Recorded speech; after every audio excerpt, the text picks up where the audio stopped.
बच्चों आप क्वेश्चन करते हैं इसके। ये हमारे पास क्या है, एक खोखला अचालक गोला, होलो नॉन कंडक्टिंग स्फेयर। ठीक है, खोखला अचालक गोला। इसकी त्रिज्या कितनी है? इसका त्रिज्या है r1, आवेश कितना है q1, और आपको पता है खोखले अचालक गोले के पृष्ठ पर आवेश समान रूप से वितरित होता है। क्लियर है? अब इससे d दूरी पर एक ठोस अचालक गोला है। अब ठोस है तो आपको पता है कि जो आवेश होगा Q2 वो समान रूप से इसके अंदर भी क्या होगा, वितरित होगा। क्लियर है बात? अब आपको क्या लिखना है बेटा यहाँ से, अब मैंने बोला इनके मध्य की दूरी कितनी है, d। तो निकाय की ऊर्जा का मान बताओ। मतलब निकाय की कुल कितनी ऊर्जा है उसका मान क्या करना है, आपको बताना है। क्लियर है? चलिए पहले मैं करता हूँ, फिर देन 2-3 क्वेश्चन लेंगे, उसको आपको सॉल्व करना रहेगा। तो एक काम करते हैं, इसकी ऊर्जा का मान बताना है कि ऊर्जा कितनी है। क्लियर है? चलिए तो मैं एक काम करता हूँ, मैं बात कर रहा हूँ किस पर, अनंत की। किस पर की बात कर रहा हूँ बेटा, अनंत पर की बात कर रहा हूँ मैं। अनंत पर मैं एक बार ये खोखला अचालक गोला बनाता हूँ, फिर इसको बनाता हूँ, दोनों को ले आता हूँ। ठीक है, इसी कंडीशन में लेके आता हूँ, और इसी कंडीशन में मैं क्या लिखूंगा, निकाय की कुल कितनी ऊर्जा है। क्लियर है? तो सबसे पहले चलिए मैं बना रहा हूं आपके पास ये खोखला अचालक गोला जिसके मध्य की त्रिज्या कितनी है, r1, आवेश कितना है q1, और आवेश पृष्ठ पर समान रूप से वितरित है। ठीक है, क्लियर है? अब इस कंडीशन में जो कि है अनंत पर है ये, अब इसकी ऊर्जा का मान इसी जगह में क्या लिखूंगा, इसको बनाने में कितनी ऊर्जा खर्च हुई। तो यहाँ देखें ऊर्जा कितनी निकल के आएगी आपके पास। अब आपको पता है हम लोगों ने पिछली क्लास में निकाला था कि खोखले अचालक गोले की ऊर्जा कितनी होगी, कि Q1/2 R1। क्लियर है? अनंत पर इसको बनाने में ये इतनी ऊर्जा। अब दूसरी चर्चा करें ये किसकी, सॉलिड नॉन कंडक्टिंग स्फेयर की, ठोस अचालक गोले की। इसकी भी बात कहाँ पे करें हम लोग, अनंत पर। कहाँ पर करें, अनंत पर। तो देखें इसको मैं बनाऊं, अगर ये अनंत की बात हो रही है बेटा, थोड़ा सा अच्छा बनाए। ये बनाया हमने, क्या बनाया, सॉलिड नॉन कंडक्टिंग स्फेयर, और ये क्या कौन सा है, होलो नॉन कंडक्टिंग स्फेयर। खोखला अचालक गोला, ठोस अचालक गोला। त्रिज्या कितनी है इसकी, R2, आवेश समान रूप से वितरित है। आवेश का मान कितना है बेटा, Q2।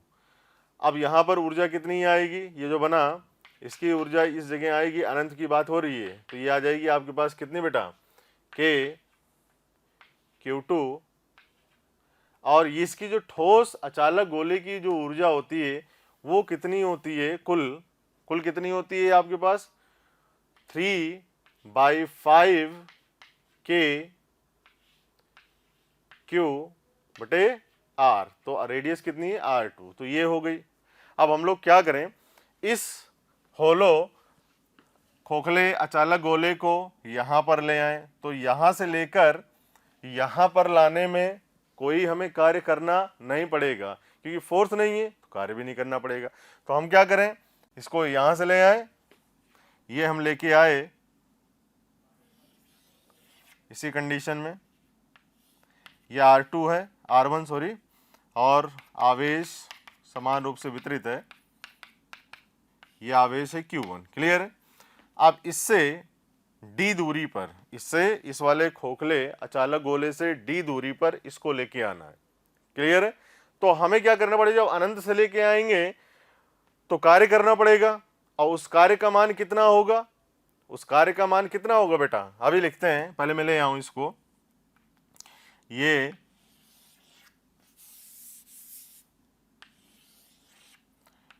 R2 त्रिज्या और आवेश वितरण समान रूप से है। क्लियर है?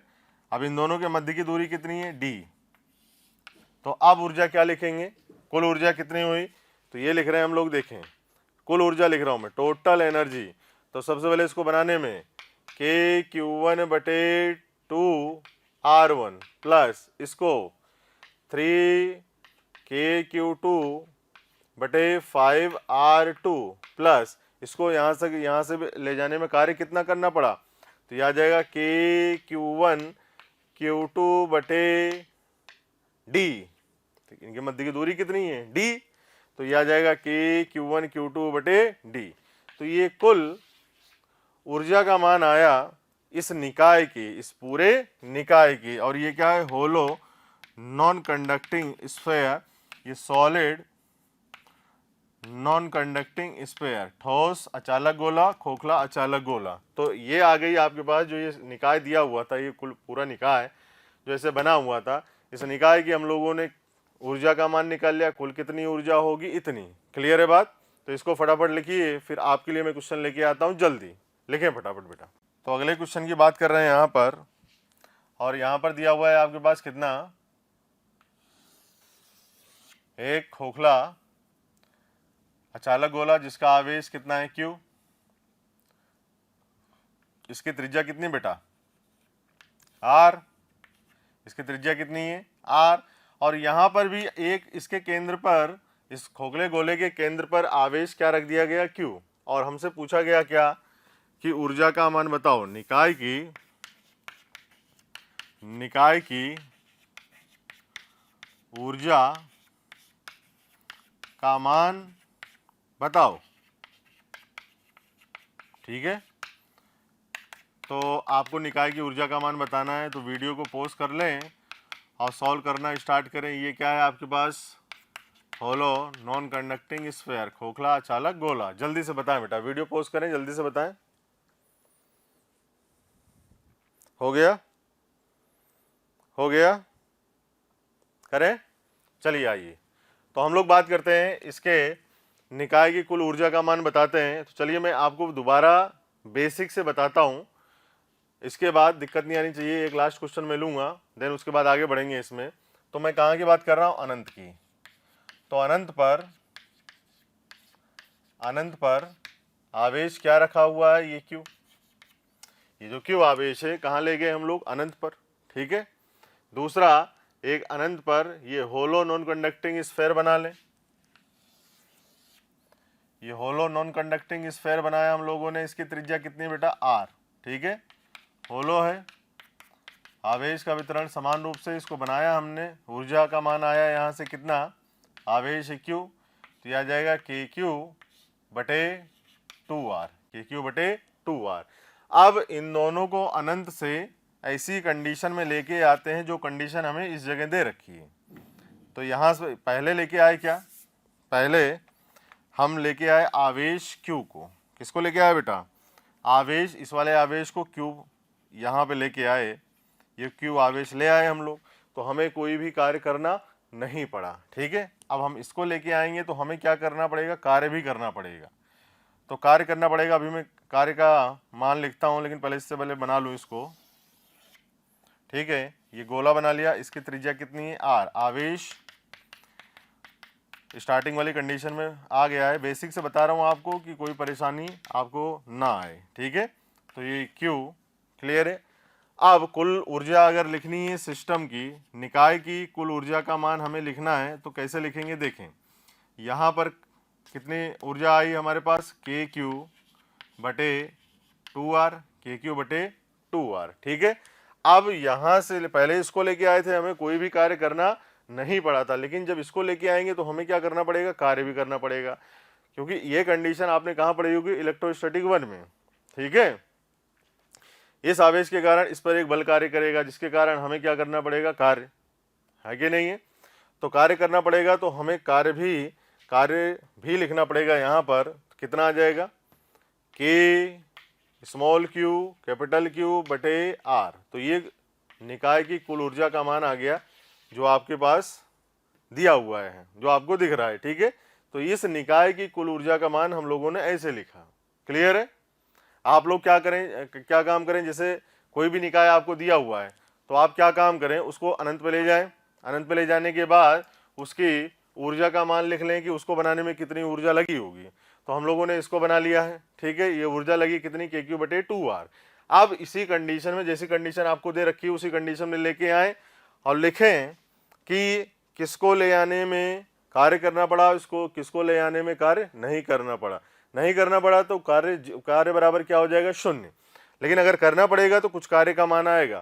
तो यहाँ से कुल सिस्टम की निकाय की ऊर्जा का मान कितना आ गया, पहले इसको बनाया तो KQ बटे 2R, फिर Q वाले को लाने में कोई कार्य नहीं करना पड़ा, लेकिन इस होलो नॉन कंडक्टिंग स्फेयर को, खोखले अचालक गोले को लाने में हमें कार्य करना पड़ा, तो हमने लिखा KQ अपॉन R, ठीक है। तो ये निकाय की क्या आ गया, कुल ऊर्जा का मान। इसको लिखें, फिर आपके लिए एक शानदार क्वेश्चन है, चलिए फटाफट लिखें।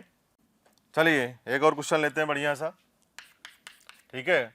ये आपको करना है क्वेश्चन, ध्यानपूर्वक करें।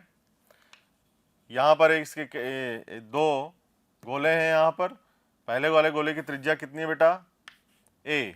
पहले वाले गोले की त्रिज्या कितनी, A। और यहाँ पर इसके केंद्र पर आवेश कितना रखा हुआ, Q। इस वाले गोले पर आवेश का मान कितना है, -Q। बाहरी गोले पर आवेश कितना है, Q। और इसकी त्रिज्या भी क्या ले लें, B ले लेते हैं। चलो B ले लिया। अब आपको क्या बताना है, यहाँ से निकाय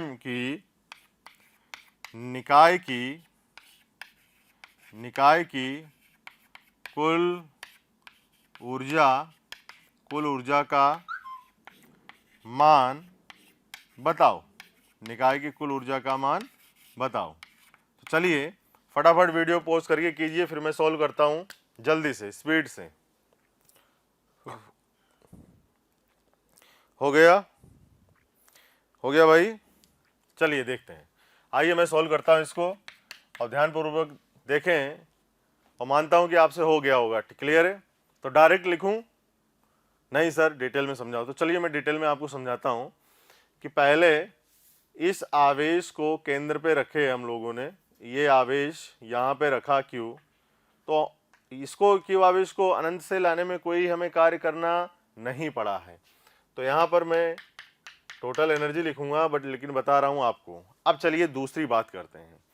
इस -Q वाले जो गोला है, इसको बनाने में ऊर्जा का मान कितना हुआ होगा, तो ये ऊर्जा आएगी आपके पास कितनी बेटा, इसको बनाने में कितना कार्य करना पड़ा होगा अनंत पर हमें, तो ये आ जाएगा आपके पास KQ² बटे 2A, KQ² बटे 2A। क्लियर है?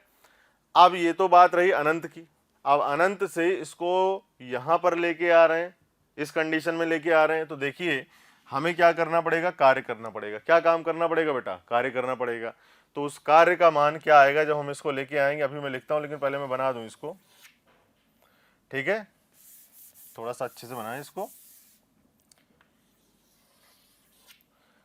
अब इसकी त्रिज्या कितनी है बेटा, A। अब इसको यहां से लेकर यहां तक लेके आए -Q आवेश को, तो हमें कार्य करना पड़ा। तो कार्य का मान कितना आएगा, ये प्लस KQ, ये वाला Q, -Q बटे R। तो R कितना है आपके पास, A, ठीक है।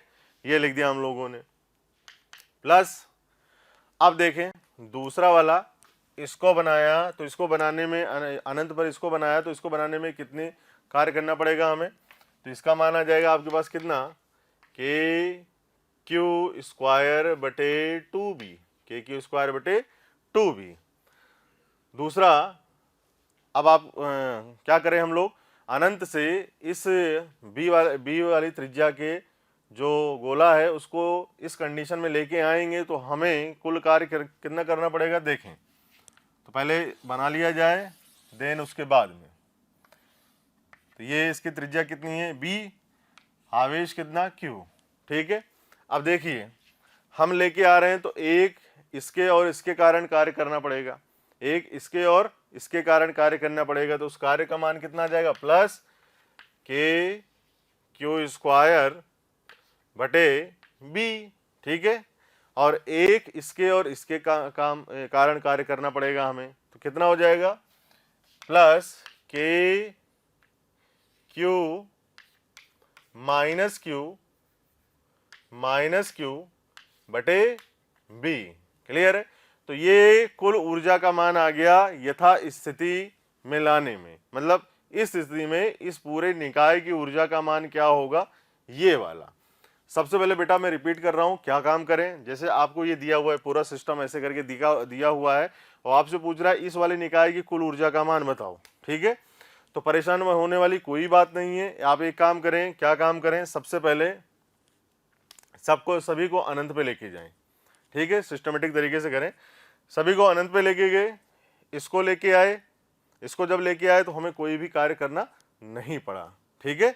तो कोई कार्य, अब बात होती है कोई कार्य क्यों नहीं करना पड़ा, क्योंकि कोई बल नहीं था, ठीक है। तो यहां पर कोई, इसको लाने में कोई कार्य हमें करना नहीं पड़ा। तो सबसे पहले इसके वाले कार्य का मान क्या आया, 0, ठीक है, जो हमने लिखा ही नहीं है वहां पर। अब क्या काम किया, इस वाले गोले को जो अब अनंत में बनाया तो ऊर्जा कितनी आई, k² है, जो हमने सामने लिखा हुआ है ये, ठीक है। दूसरा, अब अनंत पे तो बना तो लिया इसको, इस वाले गोले को, लेकिन अब अनंत से यथा स्थिति में लाने में तो कार्य करना पड़ेगा ना भाई। तो कार्य कितना आया, KQ - Q बटे A की त्रिज्या A है, ठीक है, इनके मध्य की दूरी कितनी है, A, क्लियर है। तो ये हो गया, इस गोले को हम यहाँ यथा स्थिति में ले आए। अब क्या काम करना पड़ेगा, इस B त्रिज्या वाले गोले को बनाने में अनंत पर कितने ऊर्जा आई होगी इसको बनाने में, तो इसका मान आया KQ² बटे 2B। खोखले हैं भाई, तो वही आ रही है क्योंकि हमने पिछली क्लास में निकाला था। चलिए अब इसको बना लिया, अब बनाकर अनंत से यहां तक लाने में कितना कार्य करना पड़ेगा, तो पहले इस और इस आवेश से कार्य करना पड़ेगा, फिर इसमें और इसमें कार्य करना पड़ेगा। तो वहां देखें, इसमें और इससे जो कार्य हुआ उसका मान कितना है, KQ² बटे B। इससे और इसमें जो कार्य करना पड़ेगा उसका मान कितना है, KQ - Q बटे B। अब कुल ऊर्जा का मान लिखें हम, देखें कुल ऊर्जा अब आ जाएगी आपके पास KQ² बटे 2A प्लस माइनस KQ² बटे A प्लस KQ² बटे 2B प्लस KQ² बटे B माइनस KQ² बटे B। इससे ये हमारा बचा कितना अपने पास बेटा, तो कुल ऊर्जा का मान बचा अपने पास कितना बचा, KQ² बटे 2A माइनस KQ² बटे A प्लस KQ² बटे 2B। तो ये प्यारे बच्चों, बहुत बहुत शुक्रिया दिल से आप सभी लोगों का, जो आप लोगों का इतना प्यार मिला, आप लोगों के इतने व्यूज़, इतने सारे लाइक्स, इतने सारे कमेंट्स मिले। मैं ये आपको बताना चाहता हूँ कि जो डिस्क्रिप्शन में लिंक दिया है, प्लीज़ वहाँ जा कर के अपना एनरोलमेंट ज़रूर सुनिश्चित करें। और प्यारे बच्चों, इसके अलावा यदि आप डाउट्स का बेनिफिट उठाना चाहते हैं, आप स्टडी मटेरियल का बेनिफिट उठाना चाहते हैं, तो मोशन के प्रीमियम कोर्स को ज्वाइन करें। ये कहीं ना कहीं आपके लिए बहुत बेनिफिशियल होने वाला है। इस निकाय की कुल ऊर्जा का मान आया। जल्दी से लिखें इसको और फटाफट करें, फिर हम लोग आगे बढ़ते हैं चैप्टर में। चलिए जल्दी करें। चलिए अब हम लोग आगे बढ़ते हैं इसी में और स्टार्ट करने जा रहे हैं कंडक्टिंग कैविटीज। अब आपको निकाय की ऊर्जा का मान लिखना तो अच्छी तरह से आ ही गया होगा, ठीक है। अब हम लोग स्टार्ट करने जा रहे हैं क्या, कंडक्टिंग कैविटीज, ठीक है। तो कंडक्टिंग कैविटी,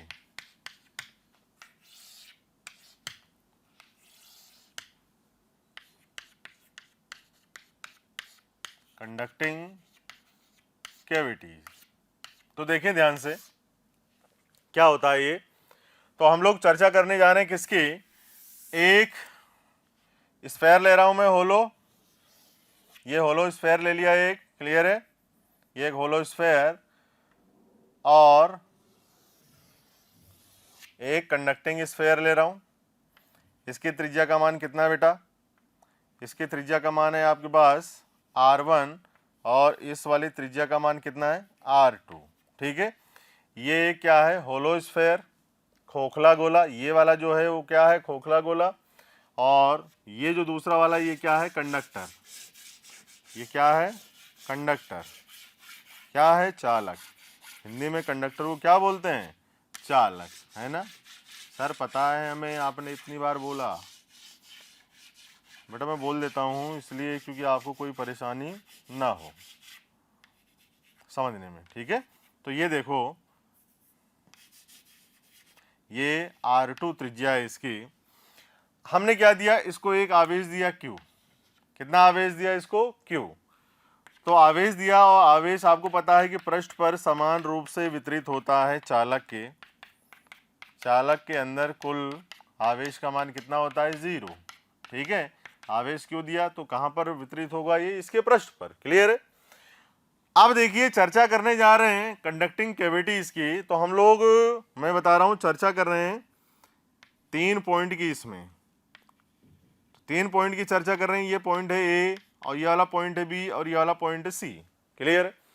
अब ए बी सी पर पॉइंट पर सब पे विद्युत क्षेत्र लिखना है, तीनों पर, और तीनों का पोटेंशियल भी बताना है। तीनों पॉइंट पर विभव कितना आएगा? विद्युत क्षेत्र और पोटेंशियल विभव, इलेक्ट्रिक पोटेंशियल, हिंदी में बोलते हैं हम लोग विद्युत विभव।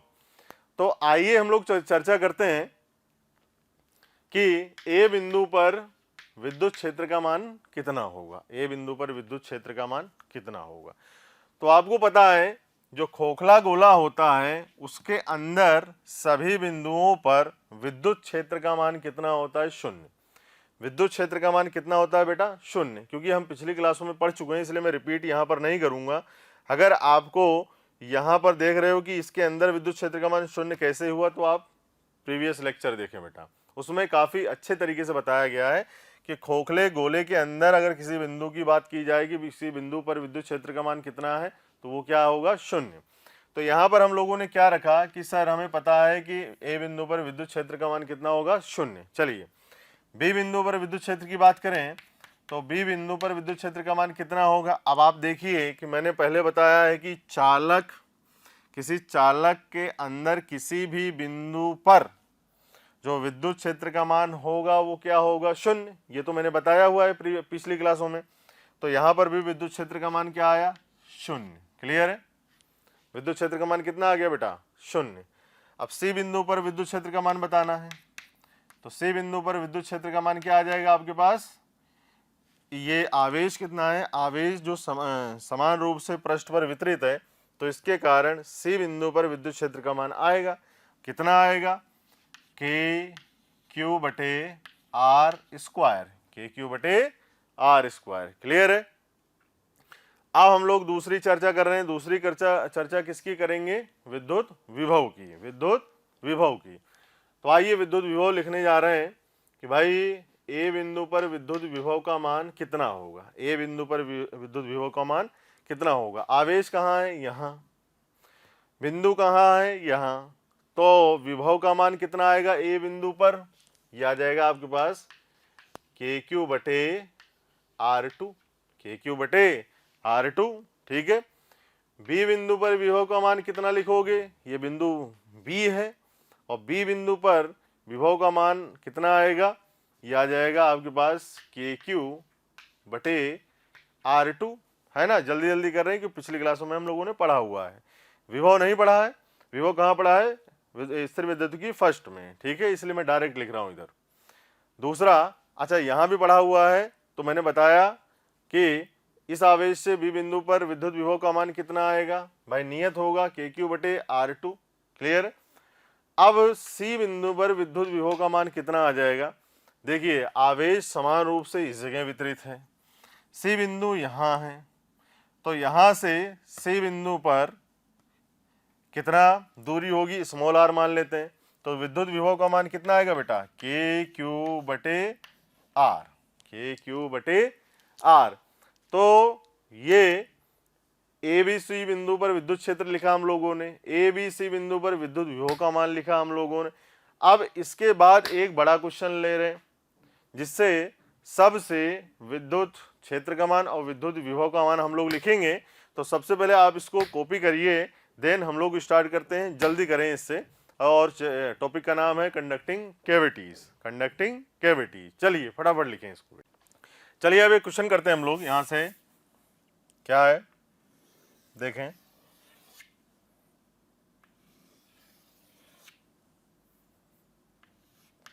ये दो गोले, चलिए ठीक है। अब इसकी जो त्रिज्या है बेटा वो क्या है, r1, इसकी जो त्रिज्या है वो कितनी है, r1, ये खोखला गोला है और इन दोनों गोलों के मध्य में क्या भरा हुआ है, पदार्थ। क्या भरा हुआ है, पदार्थ। क्या भरा हुआ है, पदार्थ। मैं भी भर दे रहा हूं, ठीक है। देखें, और इस वाले जो गोला है इसकी त्रिज्या कितना है बेटा, r2। कितनी है त्रिज्या, r2। अब क्या किया, इसके अंदर यहां पर हमने क्या लिखा, एक क्यू आवेश। कौन सा आवेश रखा, क्यू आवेश, ठीक है। अब क्या करना है, तीन बिंदु हैं ए, बी और सी बिंदु। इन तीनों बिंदुओं पर हमें क्या बताना है, विद्युत क्षेत्र का मान और विद्युत विभव का मान। तो थोड़ी सी चर्चा और कर ली जाए इस जगह, वो क्या चर्चा है देखें। अब क्या काम किया जाए, आपको पता है, क्या पता है कि बी बिंदु के अंदर प्रत्येक जगह पर विद्युत क्षेत्र का मान क्या होता है, शून्य। तो थोड़ी सी चर्चा की जाए इस पर। क्या करें, इस जो ये जो गोला है इसके जस्ट आउटसाइड, मतलब तुरंत बाहर क्या बना ले, गाउसियन पृष्ठ। एक आभासी गाउसियन पृष्ठ की रचना की जाए।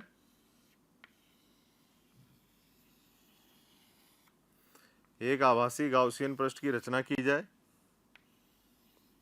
ये कर ली गई रचना, ठीक है। थोड़ा सा अच्छे से बना लें हम लोग, ठीक है, क्लियर है। अब ये क्या है आपके पास, गाउसियन पृष्ठ, गाउसियन पृष्ठ। अब ये गाउसियन पृष्ठ किसके अंदर है बेटा, चालक के अंदर। आपको पता है, क्या पता है आपको, कि चालक के अंदर प्रत्येक बिंदु पर विद्युत क्षेत्र का मान क्या होता है, शून्य। क्या होता है, शून्य। ये क्या है, प्रत्येक बिंदु पर, प्रत्येक जगह या बिंदु, हर जगह क्या है, विद्युत क्षेत्र का मान क्या है, शून्य। तो अगर हम लोग गाउस लॉ यहां पर लगाएंगे, गाउसियन पृष्ठ बना दिया, गाउस लॉ लगाएंगे। गाउस लॉ क्या होता है आपके पास, ये होता है आपके पास बंद पृष्ठ का समाकलन E dot dA equals to q in upon epsilon not. यही फॉर्मूला होता है, यही सूत्र होता है हम लोगों के पास। और यदि विद्युत क्षेत्र 0 है तो क्या क्यू इन का मान भी शून्य हो गया, क्या क्यू इन का मान भी शून्य हो गया। और अगर क्यू इन का मान शून्य हो गया है, ओ हो, तो हमने आवेश तो रखा है यहाँ पर क्यू, आवेश तो क्या रखा है, क्यू। इसका मतलब क्या हुआ, कहीं तो यार माइनस क्यू आवेश आया होगा, है ना, कहीं तो माइनस क्यू आवेश आया होगा, तभी तो इसके अंदर कुल क्यू इन अंदर वाले आवेश का मान क्या हो गया, शून्य, ठीक है। तो हमने क्या देखा, इस गोले के अंदर वाले भाग पर, जस्ट अंदर वाले भाग पर प्रेरित आवेश हुआ होगा कितना, माइनस क्यू। ये प्रेरित आवेश आया होगा कितना, माइनस क्यू आवेश प्रेरित हुआ होगा। तो ये minus Q minus Q minus Q minus Q, ठीक है। और समान रूप से ये वितरित हुआ होगा पृष्ठ पर, समान रूप से क्या हुआ होगा बेटा, वितरित हो गया होगा इनर सरफेस पर। अब इस माइनस क्यू के कारण यहां पर प्लस क्यू आवेश आ जाएगा, ये प्लस क्यू आवेश, और ये भी समान रूप से क्या होगा, वितरित होगा, ठीक है, इसके पृष्ठ पर। अब चर्चा हो गई इस चीज की। अब आपको क्या लिखना है, सभी बिंदुओं पर ए बी सी पर इन आवेशों के कारण विद्युत क्षेत्र विद्युत विभव का मान लिखना है। क्लियर है। तो मैं यहां पर बना दे रहा हूं क्या, कि आपको एक तो क्यू आवेश, जैसे थोड़ी आपकी आसानी के लिए मैं बना दूं यहां पर, ये यहां पर क्यू आवेश, ठीक है, बिंदु ए यहां है, बी बिंदु यहां है और सी बिंदु यहां है, प्लस, क्लियर है। अब आपको आसानी होगी लिखने में, क्योंकि ये बहुत सिंपल तरीका है विद्युत क्षेत्र विद्युत विभव लिखने का। ये इसको मैं बता दूं, S1 पृष्ठ, सरफेस S1, और इस पर आवेश कितना बेटा, माइनस क्यू आवेश, ठीक है।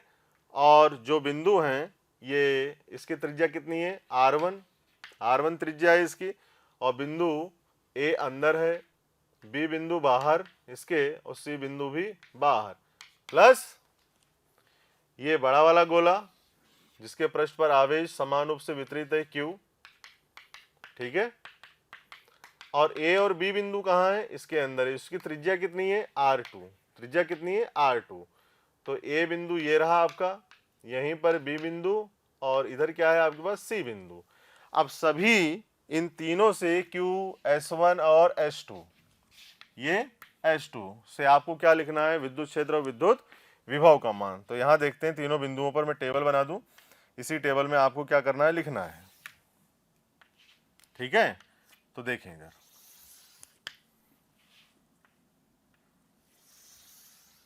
चलिए, ये Q के कारण, S1 के कारण और S2 के कारण। ठीक है, ए बिंदु पर विद्युत क्षेत्र, बी बिंदु पर विद्युत क्षेत्र और सी बिंदु पर विद्युत क्षेत्र। ए बिंदु पर विभव, बी बिंदु पर विभव और सी बिंदु पर विभव। ऐसी टेबल आपको भी बनानी है और लिखना है विद्युत क्षेत्र का मान और विद्युत विभव का मान। अब जल्दी से कॉपी और पेन तो आपने ले ही रखा है, जल्दी से बनाएं और विभव का मान बताएं कितना किस पर होगा। क्लियर है? तो चलिए फटाफट लिखें, फिर मैं बनाता हूं। वीडियो पॉज करें और फटाफट लिखें बेटा, जल्दी से, स्पीड से, क्विक। हसरतें दिल में दबाने से क्या होगा, सिर्फ एक बार होठ हिलाकर तो देखो, और सिमट आएगा आसमां आगोश में तुम्हारे, चाहत की बाहें फैलाकर तो देखो, और निगाहों से निगाहें मिलाकर तो देखो, नए लोगों से रिश्ता बनाकर तो देखो। हालांकि प्यारे बच्चों, अब हम आप नए नहीं हैं, बहुत दिनों से आपका हमारा कांटेक्ट हो चुका है। मेरा आपसे यही कहना है कि प्लीज़ सब्सक्राइब करें और जो हमारा बेल आइकन है प्यारे बच्चों, उसको हिट करें, क्योंकि कहीं ना कहीं जो रिक्वेस्ट आप लोगों के हमें मिलती हैं कमेंट्स के माध्यम से, उसमें हम ये चाहते हैं कि जो भी आपकी रिक्वेस्ट आ रही है उनको अपडेट करें। जो टॉपिक आपके छूट गए हैं वो टॉपिक आपको कहीं ना कहीं जरूर दें। तो वो टॉपिक आपको प्रोवाइड करने के लिए आपको इन्फॉर्मेशन कैसे कहीं ना कहीं मिले, तो आपको किसी से पूछने की जरूरत नहीं है, just to subscribe the channel. Okay, subscribe करें और बेल आइकन को हिट करें। Thank you. हो गया भाई, चलो मैं बनाऊं, चलें देखिए।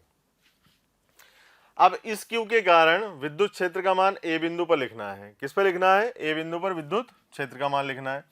तो यहां से क्या लिखेंगे, देखिए ये आ जाएगा आपके पास KQ बटे आर स्क्वायर, KQ बटे आर स्क्वायर। ठीक है, इन दोनों के मध्य की दूरी ले रहे हैं R। ठीक है, चलिए अब S1 के कारण ये S1 से विद्युत क्षेत्र ए बिंदु पर कितना आएगा। ए बिंदु आपको पता है कि इस गोले के अंदर है और अंदर आवेश नहीं है, तो यहाँ पर क्या आ जाएगा, इसका मान 0। ठीक है, इसका मान क्या आ गया, 0। और यहाँ पर ए बिंदु पर इसके कारण S2 के कारण, S2 के कारण ए बिंदु ये भी अंदर है, तो यहाँ पर विद्युत क्षेत्र का मान कितना आ गया, 0। एक बिंदु और बनाऊं मैं यहाँ पर, एक कॉलम और बना दूं यहाँ पर, जिसमें हम लोग क्या लिख दें, कुल ऊर्जा, है ना, टोटल कितना आया होगा, ऊर्जा नहीं सॉरी, विद्युत क्षेत्र या विद्युत विभव, टोटल को हिंदी में बोलते हैं कुल। ठीक है, चलिए तो कितना आ गया यहाँ पर, KQ बटे आर स्क्वायर, KQ बटे आर स्क्वायर, KQ बटे आर स्क्वायर, KQ बटे आर स्क्वायर। चलिए अब यहाँ पर बी बिंदु की चर्चा की जाए। किसकी चर्चा करें बेटा, बी बिंदु की। अब इस Q के कारण बी बिंदु पर विद्युत क्षेत्र का मान कितना आएगा, KQ बटे आर स्क्वायर, KQ बटे आर स्क्वायर। S1 के कारण बी बिंदु पर विद्युत क्षेत्र कितना आएगा, माइनस KQ बटे आर स्क्वायर, माइनस KQ बटे आर स्क्वायर। ठीक है, अब S2 के कारण बी बिंदु पर विद्युत क्षेत्र का मान कितना आएगा, ये आ जाएगा 0। कुल कितना, प्लस KQ बटे आर स्क्वायर माइनस KQ बटे आर स्क्वायर, तो कुल कितना हो गया, 0। तो अब आपको बात समझ में आई, यही मैं बात समझाना चाह रहा था आपको कि बी बिंदु पर प्रत्येक जगह पर विद्युत क्षेत्र का मान क्या है, 0। क्या है, 0। क्या है, 0। यही बताना चाह रहा था यहां से। ठीक है, अब तो बढ़िया से आ गया होगा, है ना, मजा आया। देखें अब सी बिंदु की चर्चा कर रहे हैं, तो सी बिंदु पर क्या आ जाएगा, यहां से अगर देखें इस Q के कारण सी बिंदु पर आवेश का विद्युत क्षेत्र का मान क्या आएगा, देखें ये आ जाएगा KQ बटे आर स्क्वायर, के क्यू बटे आर स्क्वायर इस आवेश के कारण। अब इसके कारण कितना आएगा विद्युत क्षेत्र सी बिंदु पर, कितने किस पे दे रहे हैं हम लोग, सी बिंदु पर, ठीक। तो ये आ जाएगा आपके पास विद्युत क्षेत्र का मान माइनस के क्यू बटे आर स्क्वायर, सी बिंदु पर दे रहे हैं, ठीक है, माइनस के क्यू बटे आर स्क्वायर। अब S2 के कारण कितना विद्युत क्षेत्र आएगा सी बिंदु पर, ये आ जाएगा आपके पास के क्यू बटे आर स्क्वायर, के क्यू बटे आर स्क्वायर, ये विद्युत क्षेत्र का मान आ गया आपके पास, क्लियर है। तो यहां से कितना आ गया विद्युत क्षेत्र का मान, के क्यू बटे आर स्क्वायर टोटल, सी बिंदु पर लिखा हम लोगों ने, इस क्यू आवेश के कारण के क्यू बटे आर स्क्वायर, इसके कारण के माइनस क्यू बटे आर स्क्वायर, बहुत बढ़िया। अब इस वाले S2 के कारण के क्यू बटे आर स्क्वायर, टोटल आ गया के क्यू बटे आर स्क्वायर, इसने इसको मार देगा तो बचेगा हमारे पास एक ही बचेगा, है ना, के क्यू बटे आर स्क्वायर, ठीक है। अब क्या करना है हमें, विद्युत विभव का मान लिखना है, किसका मान लिखना है, विद्युत विभव का मान ए बिंदु पर। तो चलिए लिखते हैं, इस क्यू के कारण विद्युत विभव के क्यू ए बिंदु पर, के क्यू बटे आर, के क्यू बटे आर, ठीक है। अब यहां से आ जाएगा आपके पास कितना, ये हाँ सॉरी, S1 के कारण ए बिंदु पर विद्युत विभव का मान कितना आ जाएगा, के माइनस के क्यू बटे R1, ठीक है।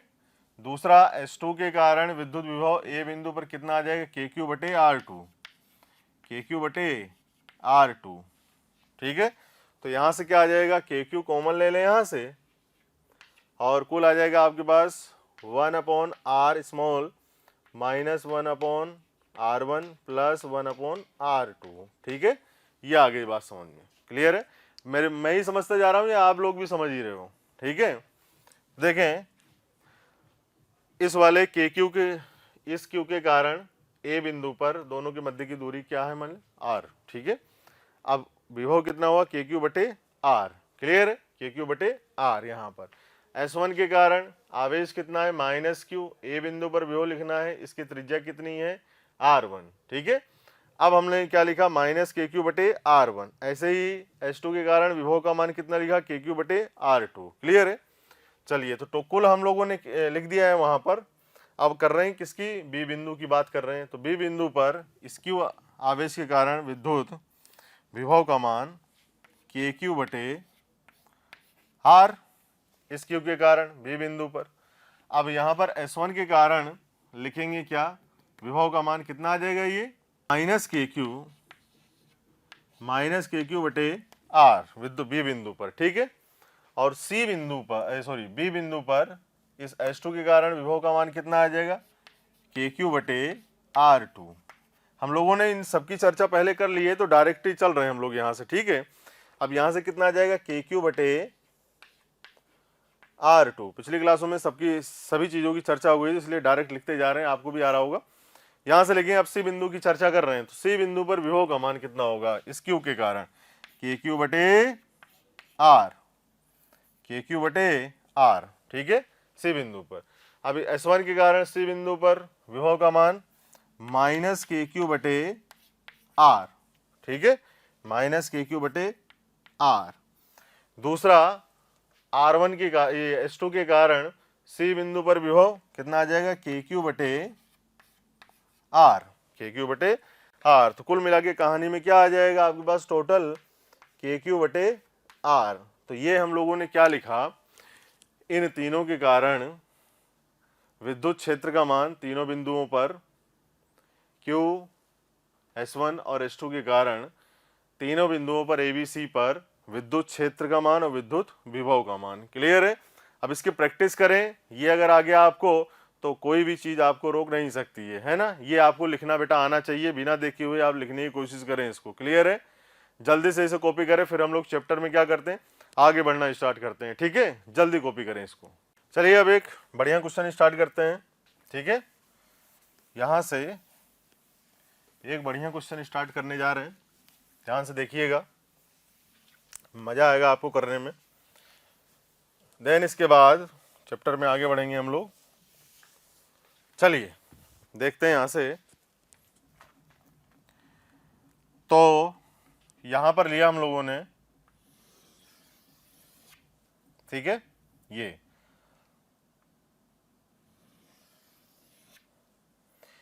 यहां पर एक खोखला गोला जिसकी त्रिज्या कितनी है बेटा, आर, कितनी है, आर। यहां पर इसके मध्य में पदार्थ भरा हुआ है, दोनों गोलों के मध्य में क्या भरा हुआ है, पदार्थ। दोनों को गोलों के मध्य में क्या भरा हुआ है बेटा, ये पदार्थ, ठीक है। भर दे रहा हूं जिसको आपको आसानी होगी देखने में। चलें, और इस वाले गोले की, बाहर वाले गोले की त्रिज्या कितनी है, 2r। अब हमने क्या किया, इसको मैंने आवेश दिया कितना, -q, और बाहर वाले गोले को आवेश दे दिया कितना, 3q। तो आपको क्या बताना है, 3 बिंदु ए, बी और सी बिंदु पर क्या बताना है, विद्युत विभव का मान। 2 बिंदुओं पर बता दो, ए और बी पर, बाकी तो आप कर ही लोगे, है कि नहीं। ए और बी पे बता दो, वो काम खत्म करें। जल्दी से स्पीड से पॉज करें वीडियो और बताएं ए पर विभव का मान कितना होगा, बी पर विभव का मान कितना होगा, जल्दी से। चलिए बताऊं मैं, हो गया, हो गया बेटा। चलिए सॉल्व करते हैं इसको। आइए देखें, तो बना रहा हूं मैं इस जगह, देखें ये एक बाहर वाला गोला और आंतरिक गोला, इसकी त्रिज्या कितनी है, r, बाहर वाले की त्रिज्या कितनी है, 2r, और इन दोनों गोलों के मध्य में क्या भरा हुआ है, पदार्थ। क्या भरा हुआ है, पदार्थ, मतलब ये क्या है, एक चालक। चालक के अंदर विद्युत क्षेत्र 0। अभी थोड़ी देर पहले हम लोगों ने क्या की थी, चर्चा। वाह वाह, क्या बात है। तो यहाँ से इसकी त्रिज्या कितनी है बेटा, 2r, ठीक है। हम लोगों ने इसके केंद्र पर आवेश कितना रखा, -q। इसको आवेश कितना दिया गया, 3q, ठीक है। ये तो पहले की चर्चा हो गई। अब 2 बिंदु थे, ए और बी बिंदु, ठीक है। एक सी भी था पहले, लेकिन हम लोग अभी चर्चा नहीं कर रहे हैं, वो आपको लिखना आता है। हमें क्या लिखना है, मेनली ए और बी पर विभव का मान। किस पे लिखना है, ए और बी पर विभव का मान, ठीक है। इस -q के कारण इस वाले पृष्ठ के अंदर, जस्ट अंदर एक कोई आवेश प्रेरित हुआ होगा। इस -q के कारण यहाँ पर क्या प्रेरित हुआ होगा, +q आवेश। बहुत बढ़िया, +q आवेश प्रेरित हुआ होगा। तो इस +q के कारण इसके पृष्ठ पर कितना, -q, पृष्ठ पर कितना, -q, और दिया कितना हमने, 3q, दिया कितना हमने, 3q। ध्यान समझे, इस -q के कारण इस वाले, ये जो खोखला गोला है, इसके जस्ट अंदर वाले पृष्ठ पर कौन सा आवेश प्रेरित हुआ होगा, +q। इस +q के कारण इसके पृष्ठ पर -q, दिया कितना, 3q। तो 3q - q, 2q, 3q - q, 2q। तो ये जो आवेश है इसके बाहर कितना आया होगा, कितना वितरित हुआ होगा, +2q, और समान रूप से वितरित हो गया होगा, ये है ना। हर एक पॉइंट की चर्चा। चलिए अब क्या लिखना है, ए और बी पर विभव का मान। चलिए तो ए पर विभव का मान लिख रहे हैं, ए बिंदु पर, इसके कारण देखें तो यह आ जाएगा आपके पास -kq/r, ठीक है। अब इसके कारण यह आ जाएगा +kq/r1, ठीक है। सॉरी, r लिख रहे हैं, r त्रिज्या है इसकी, +kq/r। और बाहर के कारण ए बिंदु पर विभव का मान कितना आ जाएगा, +2kq/2r। त्रिज्या कितनी है, 2r, ठीक है। तो यहां से आ गया ए बिंदु पर विभव का मान। बी बिंदु पर विभव का मान लिखो। बी बिंदु पर विभव का मान क्या आ जाएगा आपके पास, चलिए चर्चा कीजिए। तो यह आ जाएगा आपके पास -kq/r, ठीक है। बी बिंदु पर इसके कारण, -q के कारण इस पर विभव लिखा -kq/r, इस वाले के कारण बी बिंदु पर विभव kq/r, ठीक है। अब इस 2q के कारण बी बिंदु पर विभव का मान क्या आ जाएगा, +2kq/2r, ठीक है। तो इससे ये कट्टम कुट्टा, इससे ये कट्टम कुट्टा आया कितना, kq/r। चलिए अब यदि पूछा जाए आपसे बी बिंदु पर, इस बी बिंदु पर आप क्या बताइए, विद्युत क्षेत्र का मान, तो आपको पता है बी बिंदु पर विद्युत क्षेत्र का मान क्या होगा, 0।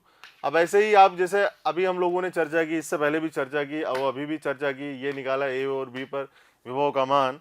अब आप सी बिंदु पर विभव का मान निकालना है ना, आसान है, तो इसमें घिसा पिट्टी नहीं मचाएंगे।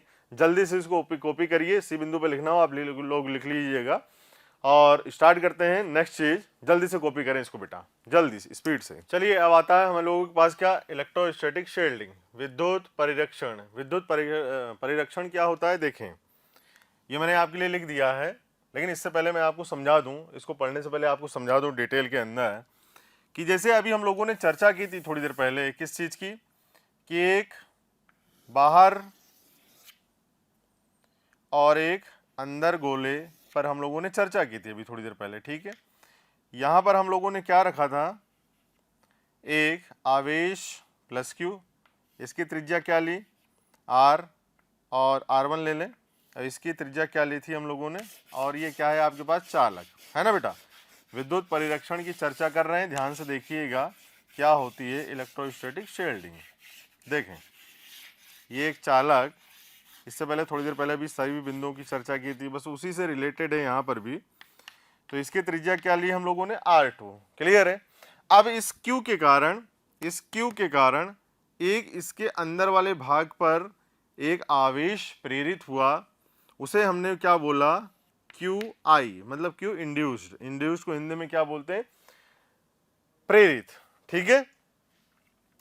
तो जब हम लोगों ने तीन बिंदुओं पर चर्चा की थी, यहां पर A पर, B पर और C बिंदु पर, A पर, B पर और C बिंदु पर, क्लियर है।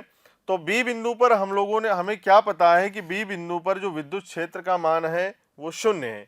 तो वो शून्य किस किस के कारण है, वो शून्य किस किस के कारण है। तो जब हमने यहाँ पर इसके केंद्र पर आवेश रखा Q, तो एक प्रेरित आवेश आया यहाँ पर -Q, और इस प्रेरित आवेश के कारण यहाँ पर भी आवेश आया बाहर, बोल देते हैं भाई ये आया होगा आपके पास कितना, ये Q इंड्यूस्ड बराबर -Q, और एक ये आउटर ये इस वाले गोले के बाहरी पृष्ठ पर है, और इसका मान क्या लिख दें हम लोग, Q, ठीक है। चलिए, तो इस आवेश के कारण B बिंदु पर विद्युत क्षेत्र का मान क्या है, 0। इस वाले आवेश के कारण विद्युत क्षेत्र का मान क्या है B बिंदु पर, 0। बाहरी आवेश के कारण विद्युत क्षेत्र का मान क्या है, 0। और अगर मान लीजिए यहाँ पर विद्युत क्षेत्र लगा दी जाए तो यहाँ पर क्या आएगा, देखें, अगर ये कोई एक्सटर्नल विद्युत क्षेत्र लगा दें, मतलब कोई बाहरी विद्युत क्षेत्र लगा दें, इसके इस निकाय के बाहर कोई विद्युत क्षेत्र लगा दें, तो B बिंदु पर विद्युत क्षेत्र का मान क्या होगा, 0। क्या होगा, 0। तो इसका मतलब क्या है, बाहर वाले जितने भी चीजें हैं, आवेश ले लो या विद्युत क्षेत्र ले लो, B बिंदु पर कोई फर्क नहीं डाल रहे हैं। तो और इसके अंदर भी अगर मान लीजिए कैविटी के अंदर कोई चीज रख दें हम लोग Q, तो इसके अंदर भी कोई प्रभाव नहीं पड़ रहा है यहाँ पर, क्लियर है। तो यहाँ पर कोई भी प्रभाव पड़े। प्यारे बच्चों, आपको वीडियो अगर पसंद आ रहे हैं तो प्लीज़ लाइक करें, शेयर करें, और साथ ही साथ उन ज़रूरतमंद बच्चों को इसके बारे में ज़रूर इन्फॉर्मेशन दें जिनको इसकी कहीं ना कहीं आवश्यकता है। मैं जानता हूं आपका दिल बहुत अच्छा है, आप भी दूसरों के बारे में शायद उतना ही सोचते हैं जितना ये मोशन की टीम सोच रही होगी। तो प्यारे बच्चों, इसलिए इन लेक्चर्स के जो भी लिंक्स हैं वो अपने फ्रेंड्स के साथ ज़रूर शेयर करें। विश्वास कीजिए, जितने ज़्यादा लोग जुड़ेंगे उतना ज़्यादा आप लोगों का प्यार, स्नेह, लाइक और कमेंट्स के माध्यम से हमें प्राप्त होगा, जिससे मोशन की टीम मोटिवेटेड होगी और हम लोग दिन रात बहुत ऊर्जा के साथ प्यारे बच्चों आपके साथ काम करेंगे। है तो B बिंदु पर बिंदु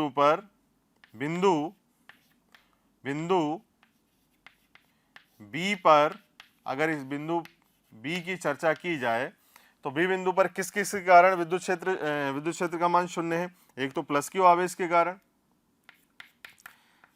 ठीक है, और इंड्यूस के कारण, प्रेरित आवेश के कारण, प्लस एक आपके पास ये आउट वाले स्फेयर के कारण, आउट वाले आवेश के कारण जो बाहरी पृष्ठ पर समान रूप से वितरित है, टड़िक ये वाला, प्लस एक्सटर्नल फील्ड के कारण, बाहरी विद्युत क्षेत्र के कारण। कुल मान क्या है इसका, 0। कुल मान क्या है बेटा, 0। तो इस B बिंदु पर इसके कारण भी विद्युत क्षेत्र 0 है, इसके कारण भी विद्युत क्षेत्र 0 है, इसके कारण भी विद्युत क्षेत्र 0 है, और इसके कारण भी विद्युत क्षेत्र का मान क्या है, 0। इसका मतलब ये जो अंदर आवेश रखा हुआ है ये क्या मानेगा कि बाहर की दुनिया में, जो मुझसे बाहर की दुनिया है, वो सब जगह क्या है, चालक। क्या है भाई, चालक। तो मतलब ऐसे ये व्यवहार करेगा कि भैया मेरे इस वाले क्षेत्र में बाहर जितना भी है अनंत तक सब जगह क्या है, चालक। तो विद्युत क्षेत्र का मान क्या आ गया, 0। क्या आ गया बेटा, यहां से 0, ठीक है, यहां से क्या आ गया, 0। और इन दोनों के कारण भी, इसके और इसके कारण भी अंदर क्या है, विद्युत क्षेत्र कोई प्रभाव नहीं डाल रहा है। तो इसे हम लोग क्या कहते हैं, यहां पे विद्युत क्षेत्र का मान क्या हो गया, शून्य। ठीक है, शून्य हो गया इसका मान। तो यही क्या है हमारे पास, इलेक्ट्रोस्टैटिक शील्डिंग। जैसे कहने का मतलब अगर ले लें तो हम लोग एक कार के अंदर जा रहे हैं, तो मान लीजिए बिजली चमकती है, तो जिससे हमारी कार के अंदर हम लोग बैठे हुए हैं, और कार क्या है, कार के जो बाहरी भाग है वो क्या है, एक चालक। तो जैसे बिजली कड़कती है तो इतना प्रभाव हम लोगों पर पड़ता नहीं है, तो इसे हम लोग किसमें के अंदर लेते हैं, विद्युत परिरक्षण के अंदर। ऐसे ही कई सारे यंत्र भी होते हैं जो विद्युत क्षेत्र में रखने पर क्या हो जाते हैं, कुछ डैमेज हो जाते हैं, कुछ खराबी उनमें आ जाती है, रीडिंग सही नहीं देते हैं, तो उसको हम लोग किसके अंदर रखते हैं, एक बंद डिब्बे के अंदर रखते हैं।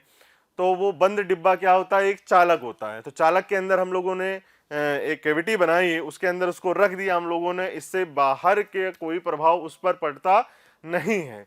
तो इसे हम लोग क्या बोलेंगे, विद्युत परिरक्षण। क्लियर है। अब विद्युत परिरक्षण की ये थियरी मैंने लिखी यहाँ पर, क्या लिखा है यहाँ पर देखें, जब हम कैविटी के अंदर एक आवेश रखते हैं तो अंदर वाले पृष्ठ पर प्रेरित आवेश QI आ जाता है। पूरी थियरी लिख रखी है।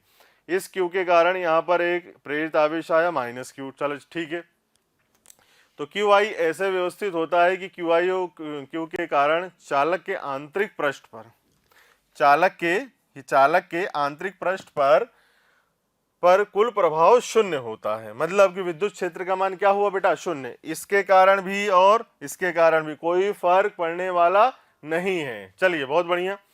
और यदि हम बाहर कोई आवेश रखते हैं Q0 के बराबर Q, तो या Q और QI के कारण कोई प्रभाव नहीं पड़ता। और यदि चालक के बाहर हम आवेश Q रखें और विद्युत क्षेत्र लगाएं, लगा दिया भैया, तो यह भी Q और QI पर कोई प्रभाव नहीं डालता है, क्योंकि अंदर क्या है, अंदर क्या है, यहाँ पर कंडक्टर चालक है, और चालक के अंदर विद्युत क्षेत्र का मान क्या होगा, शून्य।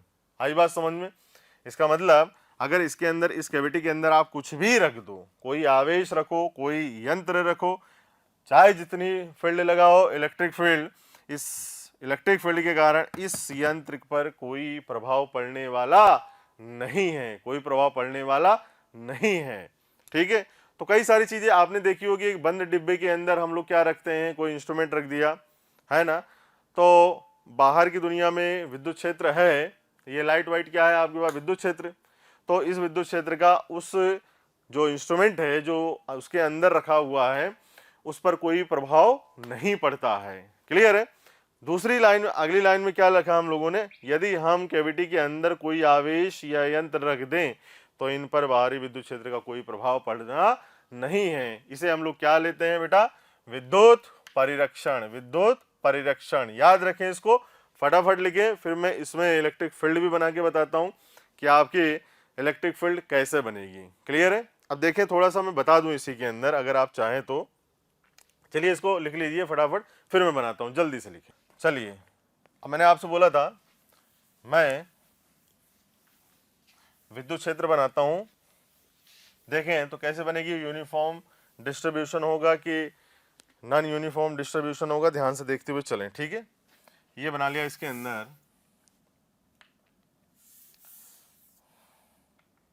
तो एक ये कैविटी, इसके अंदर क्या रखा हम लोगों ने, एक Q आवेश, ये चालक, ठीक है, और चालक के अंदर कैविटी, चालक के अंदर कैविटी। और दूसरा क्या बनाया हमने, दूसरा बना लिया आपके पास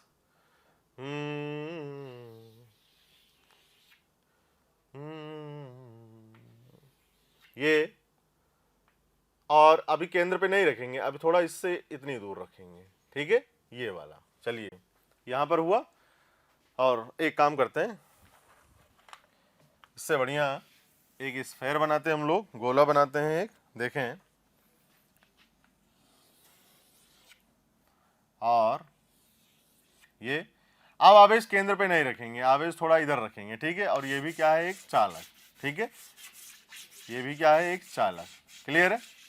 चलिए, अब हम लोग को क्या करना है, जो विद्युत क्षेत्र रेखा निकलेगी, जो विद्युत क्षेत्र रेखा निकलेगी वो क्या होगी, यूनिफॉर्मली डिस्ट्रीब्यूट होगी, समान रूप से वितरित होगी या असमान रूप से वितरित होगी। ठीक है, तो यहाँ यदि लेंगे तो आपको पता है चारों दिशाओं में फैलेगी, तो केंद्र पे रखा हुआ है, और इस गोले जब ये निकलेगी तो इस गोले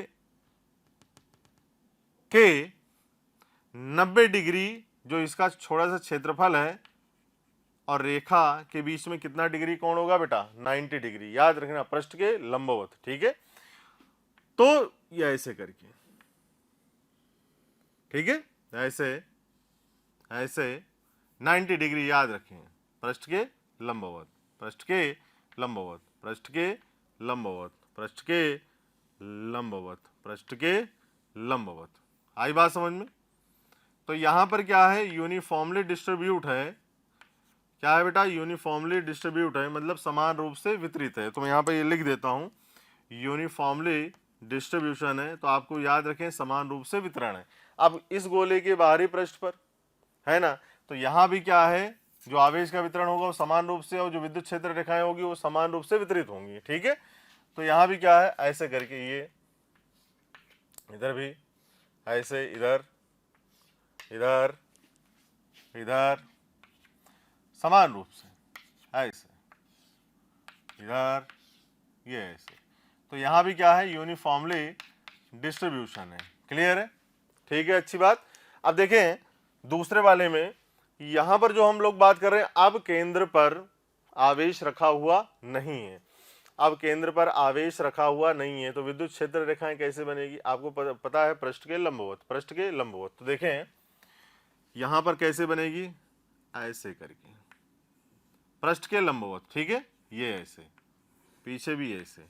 लेकिन अब आपको पता है कि यहाँ अंदर एक क्या रखा हुआ है? एक चालक। तो और जो आवेश भी रखा हुआ है वो केंद्र से इतनी दूर, तो जो क्षेत्र रेखाएं होगी वो क्या होंगी? पृष्ठ के लंबवत पड़नी चाहिए। तो ऐसे करके गिरेंगी, ऐसे करके पृष्ठ के लंबवत। 90 डिग्री कोण बनना चाहिए। देखिए 90 डिग्री, 90 डिग्री बेटा, 90 डिग्री याद रखें, 90 डिग्री बनना चाहिए, 90 डिग्री। यहां भी ऐसे करके 90 डिग्री, 90 डिग्री, 90 डिग्री, है ना? याद रखें पृष्ठ के लंबवत। ठीक है, अब बाहर क्या हो? अच्छा, यहां पर हुआ क्या है? समान रूप से वितरित है या असमान रूप से वितरित? तो यहां पर क्या है? Non uniform distribution, non uniform distribution. मैं लिख रहा हूं NUD, नॉन यूनिफॉर्म डिस्ट्रीब्यूशन, असमान वितरण। बाहर क्या होगा? बाहर की दुनिया में क्या है? समान रूप से, है ना? तो ये आ जाएगा आपके पास, समान रूप से वितरित होंगी, पृष्ठ के लंबवत, पृष्ठ के लंबवत, पृष्ठ के लंबवत। ठीक है, पृष्ठ के लंबवत, इधर भी पृष्ठ के लंबवत। ठीक है, पृष्ठ के लंबवत। इधर भी क्या होगा? यूनिफॉर्मली डिस्ट्रीब्यूट होंगी, समान रूप से वितरित होंगी। तो ऐसे करके विद्युत क्षेत्र रेखाएं कैविटी के अंदर और इस चालक के बाहर समान रूप से वितरित हैं। क्लियर है? तो इसको फटाफट लिखें, फिर हम लोग 3 डायग्राम और बनाते हैं यूनिफॉर्म डिस्ट्रीब्यूशन और नॉन यूनिफॉर्म डिस्ट्रीब्यूशन के। क्लियर है? फटाफट लिखें बेटा। चलें, तो देखिए यहाँ पर मैं 3 डायग्राम बनाता हूं, उसके अंदर आपको बताना है कि यूनिफॉर्म डिस्ट्रीब्यूट होंगी, नॉन यूनिफॉर्म। फिर मैं बताऊंगा कि कहाँ पर यूनिफॉर्मली डिस्ट्रीब्यूट होगी और नॉन यूनिफॉर्मली डिस्ट्रीब्यूट होगी। क्लियर है? चलिए देखते हैं।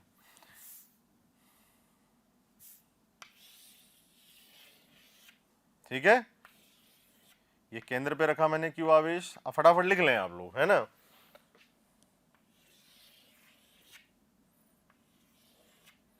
ये केंद्र से हटके ये क्यू रखा हम लोगों ने। क्लियर है? अब दूसरा,